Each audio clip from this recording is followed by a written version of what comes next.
سے پڑھنا تھا جب اللہ نے تجھے آسانی دی، زندگی دی، اگلا وقت یہ حال ایک کا نہیں ہوا۔ نمرود کو دیکھ لیں، حضرت ابراہیم علیہ السلام کو کہتا تھا میں رب ہوں، آپ نے فرمایا رب تو وہ ہے جو زندہ کرتا اور مارتا ہے۔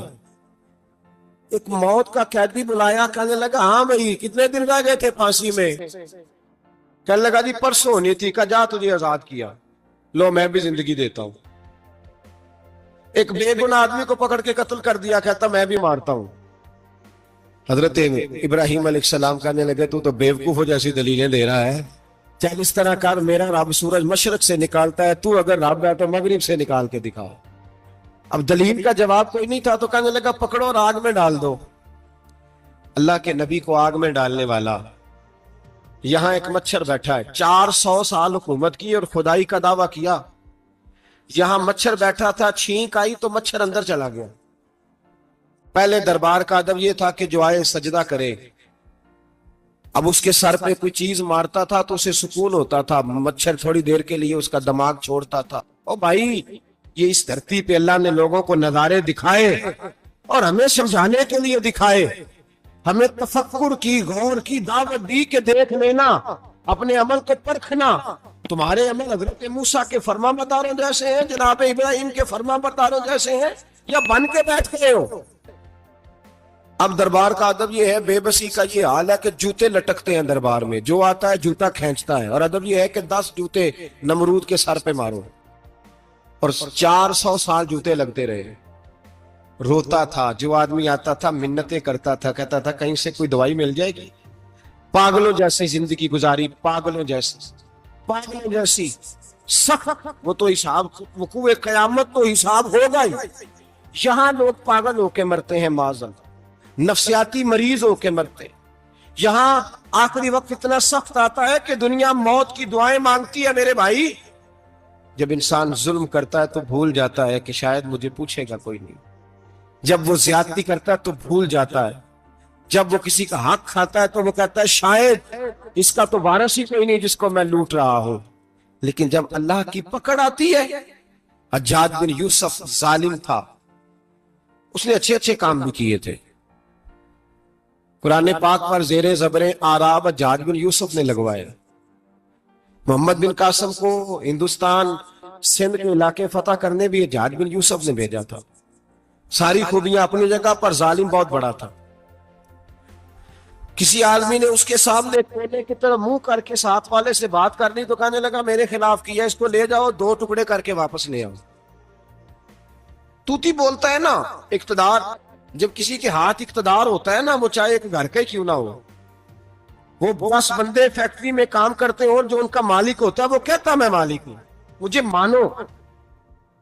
جب تو صاحب اقتدار ہوتا ہے نا، جب تو سسر بن کے بیٹھتا ہے اور کسی غریب گھر کی بہو آتی ہے 2-4 تو کہتا میرا اقتدار ہونا چاہیے، جب میں کھانسنے لگوں تو ہر آدمی کے ہاتھ میں ٹیشو پیپر ہونا چاہیے، جب میں بولنے لگوں تو بندے ہوئے ہاتھوں سے ہر آدمی جی جی کرتا ہوا کھڑا ہونا چاہیے۔ جس آدمی کا، اور یہ کام بہو بھی کرتی ہے کئی دفعہ، وہ بھی کہتی ہے کہ تمہیں پتا نہیں میں کتنا لمبا چوڑا جہیز لے کے آئی ہوں، جب میں سونے کے لیے اپنے بیڈ روم میں جاؤں تو خبردار بوڑھے بابے کو اجازت نہیں کہ وہ کھانسے، اماں کو چاہیے کہ اگر اس کو بڑی سخت پیاس بھی لگی ہے تو میرے سوتے باورچی خانے میں برتن نہ کھٹکھٹائے۔ جو جہاں بھی جس اسٹیج پہ بھی بیٹھتا ہے وہ کہتا ہے کوئی نہیں مجھے پوچھنے والا، میں مطلق العنان ہوں۔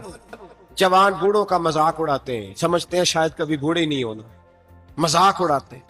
تندرست لوگ بیماروں کا مذاق اڑاتے ہیں، شاید کبھی بیمار نہیں ہونا۔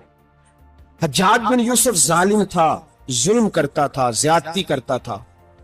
حضرت سعید بن جبیر ایک تابعی بزرگ تھے، اتنے بڑے بزرگ تھے کہ ساری رات نماز پڑھتے تھے، سارا سال روزہ رکھتے تھے۔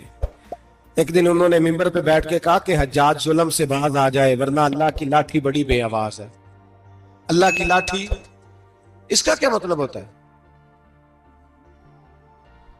اس کا مطلب ہے جب رب کی لاٹھی چلتی ہے تو اس کی آواز تھی، اس کا پہلے کوئی پیغام، وہ پہلے اعلان نہیں کرتا کہ تگڑے ہو جاؤ لاٹھی چلنے لگی ہے، لاٹھی چلتی ہے پر اس کی آواز سمجھ آ رہی ہے؟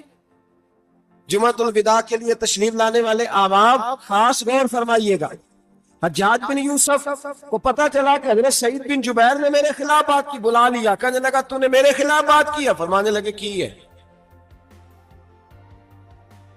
کہنے لگا تجھے پتا ہے میں قتل کر دوں گا؟ آپ فرمانے لگے نہ تو زندگی کا مالک ہے نہ موت کا مالک ہے، تو کیسے قتل کر؟ کہنے لگا تجھے پتا ہے میرا؟ فرمایا میں نے تجھے نہیں، میں نے تو کئی شداد، کئی حماد، کئی قارون، کئی فرعون، کئی نمرود دیکھے، کئیوں کی داستانیں سنی، تو کون ہے؟ تو چھوٹا سا ہے۔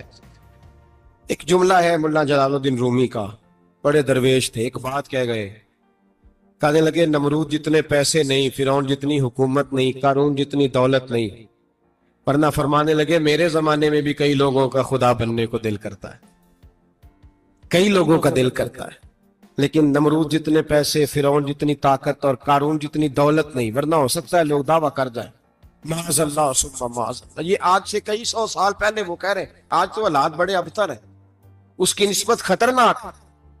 فرمانے لگے حضرت سعید بن جبیر تو زندگی موت کا مالک نہیں۔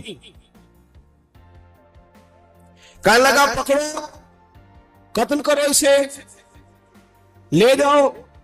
جب پکڑ کر کھینچ کر لے جا رہے تھے نا، تو حضرت سعید بن جبیر مسکرانے لگے۔ اب ظالم کے سامنے مسکرائے تو اس کو بڑا غصہ آیا، یہ میرا مذاق اڑاتا ہے؟ بلا لیا، ادھر آؤ، کیوں مسکرا رہے ہو، کیا ہوا؟ تو حضرت سعید بن جبیر کہنے لگے میں مسکرا رہا ہوں تیری بیوقوفی پر اور اپنے اللہ کی دی ہوئی ڈھیل پر۔ میں مسکرا رہا ہوں کہ یا اللہ کیا بات ہے، کیا تیرا شان ہے، کیسے لوگوں کو ڈھیل دی ہوئی ہے۔ میں مسکرا رہا ہوں تیری بیوقوفی پر کہ تو سمجھتا ہے شاید مجھے پوچھنے والا کوئی نہیں۔ کہنے لگا اس کو باہر نہ لے جاؤ، میرے سامنے قتل کرو۔ ٹھیک ہے جی، قتل کرنے لگے تو حضرت سعید بن جبیر نے منہ کعبے کی جانب کر لیا، انی وجہت وجہی للذی فطر السماوات والارض حنیفا وما انا من المشرکین۔ جب آپ نے یہ آیتیں پڑھی نا کہ میں نے منہ کر لیا ہے اپنے رب کی جانب، کرو مجھے قتل، کہنے لگا نہیں نہیں، اس کا منہ پھیرو، کعبے کی طرف ہو کے قتل نہ ہو، ہے ظالم پر پاگل ہو گیا ہے۔ حضرت سعید بن جبیر کے حوصلے نے شکست دے دی، ناکام ہو گیا، مخبوط الحواس ہو، کہنے لگا اس کا منہ پھیر دو۔ جب کعبے سے پھیرا تو آپ فرمانے لگے للہ المشرق والمغرب فإنما تولى فثم وجه اللہ۔ اللہ فرماتا ہے تو مشرق اور مغرب سارا ہی اللہ کا ہے، جدھر بھی منہ کرو گے ادھر اللہ ہی اللہ ہے، جدھر بھی منہ کرو گے ادھر اللہ ہی اللہ ہے، چاروں جانب۔ پھیر کے ادھر منہ پھیرنا ہے، تو نے پھیر دیا منہ۔